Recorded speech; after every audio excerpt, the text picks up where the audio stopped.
The Pelosi one, an almost cult-like following for her financial disclosures, saw the value of her household's portfolio rise by 71% in recent years.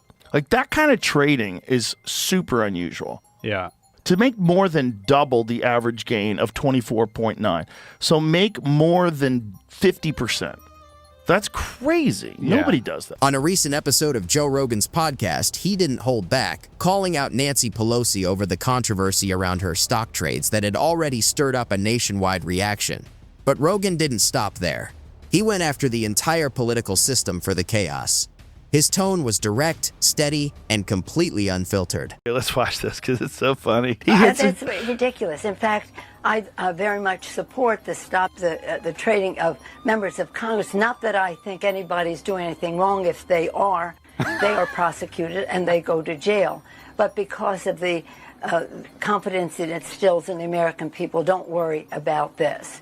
But I have no concern about the obvious investments that had been made over time. I'm not into it, my husband is, but it isn't anything to do with anything insider. Now, this is where things get interesting. Nancy Pelosi is backing what's being called the Pelosi Act, a bill meant to stop members of Congress and their spouses from trading individual stocks. On the surface, it sounds like a good idea, but critics point out that Pelosi's and her husband's wealth has grown sharply in recent years. A big jump for someone who spent most of her life in public service. Naturally, people started asking questions. When Pelosi was pressed about the timing and those gains, she didn't give much detail. Instead, she turned the focus to Donald Trump, a move many see as a familiar deflection. But the president has his own exposure, so he's always projecting. I'd rather not go into some of my other complaints about him right now, rather to talk about the 60th anniversary of Medicaid. Okay. First of all, what crazy projection. She immediately turned herself into a victim. She immediately, went from... Jake Tapper's like, what's your response? Oh, this is ridiculous. Nothing was insider. Nothing. We have $400 million, whatever. What's really important is Trump inspired a man who broke. First of all, how do you know? That guy was a literal crazy person that broke into that house. Critics say this has become a familiar pattern. When tough questions come up, just bring up Donald Trump and let the distraction take over. It starts to feel like a kind of political sleight of hand. Create enough noise, shift the focus, and slip away clean. Nancy Pelosi was asked directly about alleged insider trading, yet she quickly turned the conversation to Trump, as if that made the issue fade away. It's not new either. This move showed up again and again during the campaign, each time offering an easy way out of accountability. What's surprising is that even now, when many voters seem tired of it, the strategy hasn't changed. They keep using the same play, hoping people won't notice. He had a hammer. He smashed the back window. He broke into the house. Paul thought that he could talk the guy down. It looked like Paul had a drink in his hand, so he's probably a little lit. Yeah. Probably a little more calm than he should have been. And then the cops are at the door, and the dude hits him in the head with a hammer. That guy was a crazy person. You're blaming Donald Trump for that? No. That's so nuts that you have gone from... You made an insane amount of money. A lot of people say you're insider trading. What's your response to Donald Trump? My husband got hit in the head with a hammer.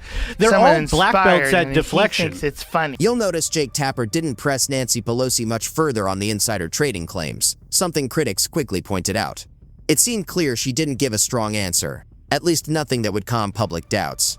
Instead of pushing for more clarity, he let it move on, giving her space to shift the conversation. But Joe Rogan wasn't convinced. On his podcast, he pushed back hard against Pelosi's argument, especially her attempt to tie Donald Trump to her husband's situation. Rogan called out the gaps in logic, the missing proof, and the way the story was framed.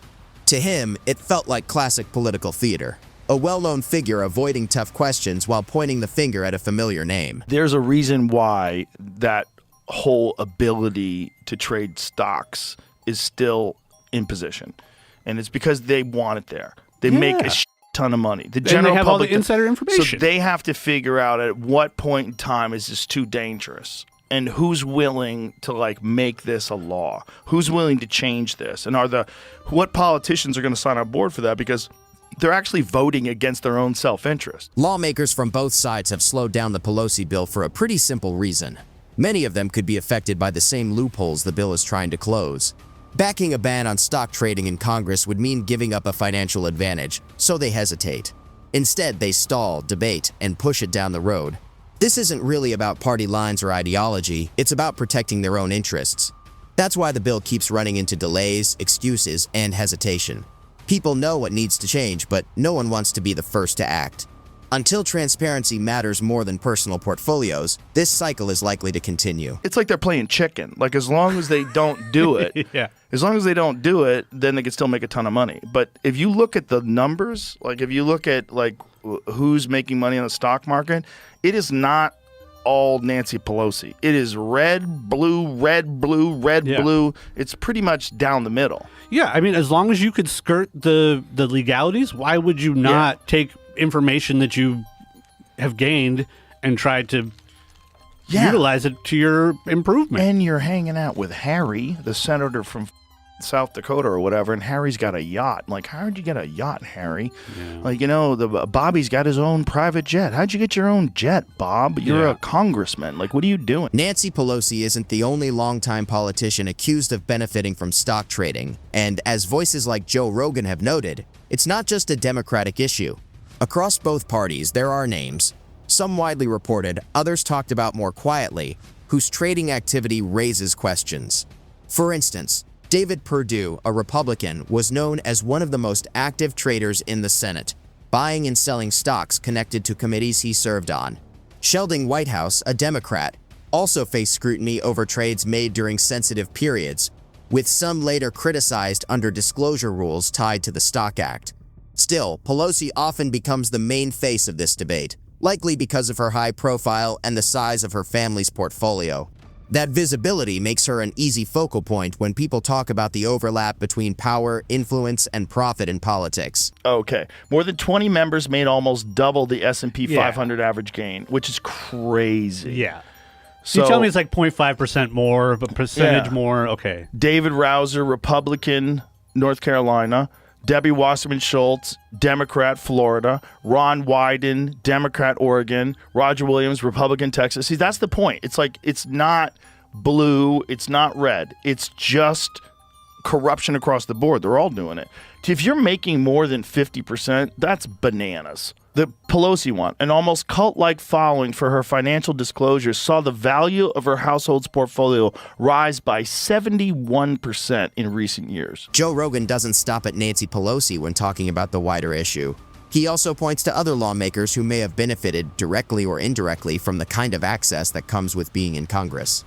While many of these situations haven't been proven, critics say the pattern is concerning enough for the public to ask questions. Rogan's main point is simple. The problem isn't limited to one party, one person, or one case. It stretches across both parties, both chambers, and much of Capitol Hill. What makes it more frustrating is that lawmakers themselves admit the issue exists, yet the proposals meant to address it keep getting delayed. Bills like the Pelosi Act stay stuck, not because voters reject them, but because they would affect the financial interests of the people voting on them. That deadlock shows a bigger reality. Reform becomes hardest when it asks politicians to give something up. So the cycle continues, public trust fades, and Congress hesitates until accountability finally outweighs personal gain. The concerns Rogan raises don't seem likely to disappear anytime soon. Like, that kind of trading is super unusual. Yeah. To make more than double the average gain of 24.9. So make more than 50%. That's crazy. Yeah. Nobody does that. No, and how do you explain that? And how do you use explain a those super decisions? genius? Yeah. When you look at the decisions, like she dumped stock, and then 3 months later, some big bill comes down the line that f***s that company. Yeah. She buys stock, and then 3 months later, some big bill that comes down that, you know, they're funding for this new project. It's crazy. More than a dozen U.S. officials sold stocks before Trump's tariffs sent the market plunging. Of course they did. Nancy Pelosi's case draws attention because her family's wealth has reportedly grown sharply through stock market investments during her long time in Congress. When she first took office in 1987, the Pelosis were said to hold between $610,000 and $785,000 in stocks.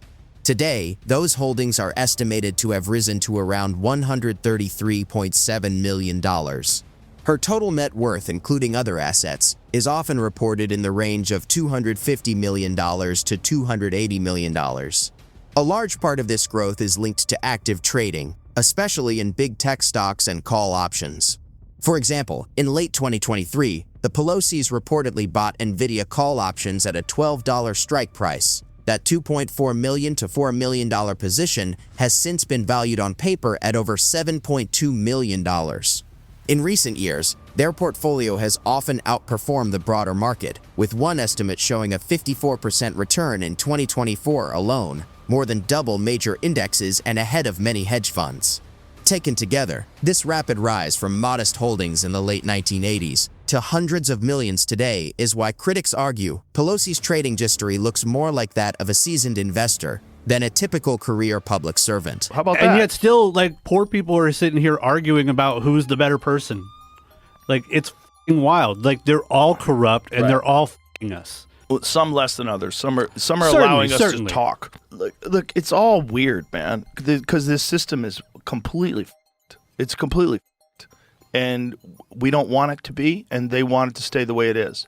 And so there's this weird thing where they have to get elected. So to get elected, they have to say the things that we want them to say. And so then we believe it every year, like fucking Charlie Brown going to kick that football, and Lucy pulls it away. We, the everyday people in America, often end up carrying the heaviest load in politics, feeling like pieces on a chessboard moved by those in power.